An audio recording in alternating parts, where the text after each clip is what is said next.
Hi, everyone. I'm sorry I can't be with you today in person to honor Mel Scult, but I'm so glad that I can be with you virtually this way to pay tribute to Mel for his friendship and his many years of contribution to all of us in the Jewish community, and especially to all of us who teach Judaism and want to teach the writings and example of Mordechai Kaplan. I'm going to start with Kaplan himself, as Mel would have done, I think. I actually met Mordechai Kaplan only once. I was in Jerusalem doing my PhD at Hebrew University. Kaplan was living, he was 95 at the time, on Ibn Ezra Street in Jerusalem. And I went to see him one unforgettable day to talk to him about his writings. I was focusing my dissertation work on the idea of the chosen people, which, as I suspect you all know, was not Kaplan's favorite idea in the treasury of Jewish thought. And with all of the chutzpah or insouciance or seriousness of a young graduate student, I asked Kaplan whether he had ever chosen his mind about whether changed his mind about his idea of the chosen people idea. And Kaplan rose from his chair and pounded on the desk a little bit and let me know in no uncertain fashion that he had indeed never changed his mind about the idea of the Jews being God's chosen people. And then I asked him a more personal question, perhaps, because we know that Kaplan had thought of making Aliyah in the 1930s, and I myself at that moment was thinking of making Aliyah, which my wife and I eventually did. And I asked Kaplan if he had ever regretted deciding to spend his life working for the future of Jewish civilization in the United States instead of in Israel. And this time, somewhat more quietly and thoughtfully, he said, no. I've had many, many questions I would have liked to ask Kaplan that day and since then, as I've been teaching and writing about American Judaism. And sadly, I never got to ask them to Kaplan personally. We're all left with Kaplan's many articles and books and speeches and memories. But there is one more legacy from Mordechai Kaplan that all of us have, thank goodness. And that legacy, which we have to guide us, is Mel Scult. For me, a scholar of 20th century American Jewish religious thought and practice, and perhaps most important, a committed Jew who is ever trying to figure out how we can lend greater meaning to our inherited tradition and revitalize our Jewish communities, Mel's work has been an indispensable gift. He, first of all, opened Kaplan's diaries to all of us, judiciously selecting from the hundreds and hundreds of pages that Kaplan penned and showing us a lyrical Kaplan, a Kaplan who is, I think, more hesitant, more, if I could put it this way, even more interesting than Kaplan is in some of the published writings. Kaplan needed to be translated for the contemporary audience. He speaks very much the language that he was raised in and that he spoke in, remember, born in 1881. And Mel has rendered Kaplan authentically in a voice that speaks loudly to contemporary Jewish searchers. Mel's Kaplan is a seeker. Mel's Kaplan resonates with the spirituality that is so important to Jews today.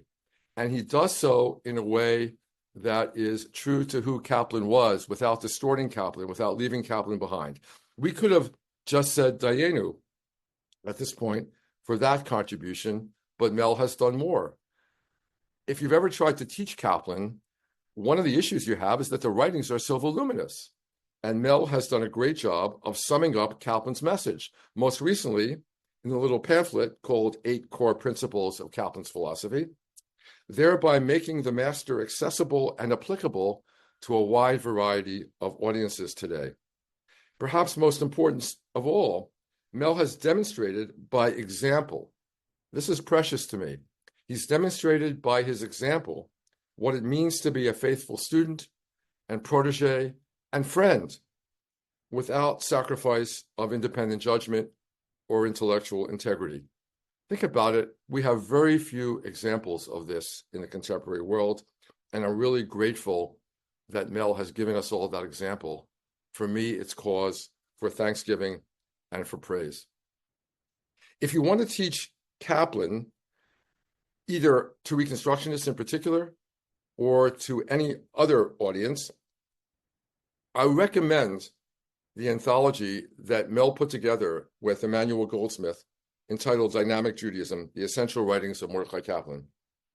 It's no easy task, as I've already said, to select passages from Kaplan's huge writings, which spanned more than half a century.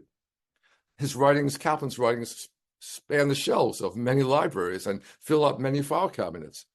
But what Scult and Goldsmith have done is find a way to bring Kaplan home to all of us by organizing him so admirably and so sensibly into a small number of chapters, each of which has selections not just from Kaplan's more famous works, but from the lesser-known works, like, for example, The Greater Judaism in the Making from 1960, or Questions Jews Ask from 1956.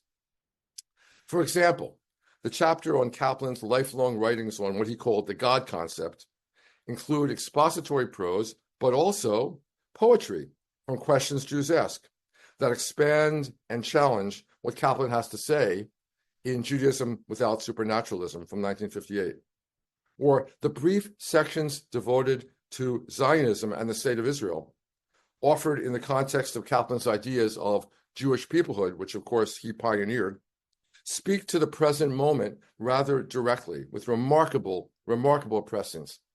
Kaplan worried, for example, in 1960, that Arabs, quote, contest the Jews' right to the land, and that, quote, the State of Israel finds itself completely isolated.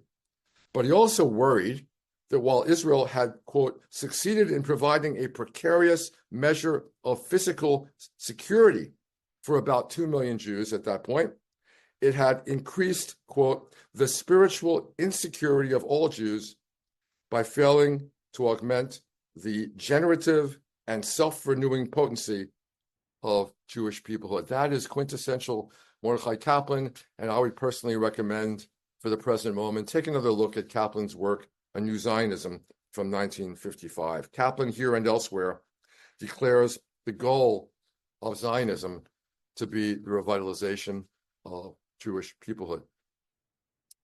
Mel, let me say to you directly that I had the chance, you remember last year, to see you in action with JTS students, JTS undergraduates. I had the chance to see you making Kaplan live for a new generation of young American Jews. I had the chance to witness you wrestling with Kaplan in real time and exciting these students about the creative reconstruction of Judaism as a civilization with the helpful guidance of Mordecai Kaplan. It was pure joy, Mel. I know that you enjoyed it, but you should know that the students loved it, and I loved it too. It's also, for me, a great pleasure always to watch a great teacher in action and learn from them. And all of us, whatever age we are, enjoy that, learning from great teachers. If we are teachers, watching them in action, picking up tips, watching the moves that you made, it was really a great pleasure. So on behalf of all of our students, Mel, yours and mine and all of American Jewry, I want to thank you for what you've done for Jewish studies, what you've done for Jewish life. I thank you with all my heart, and I wish you many more years of good health and good work. Thanks a lot.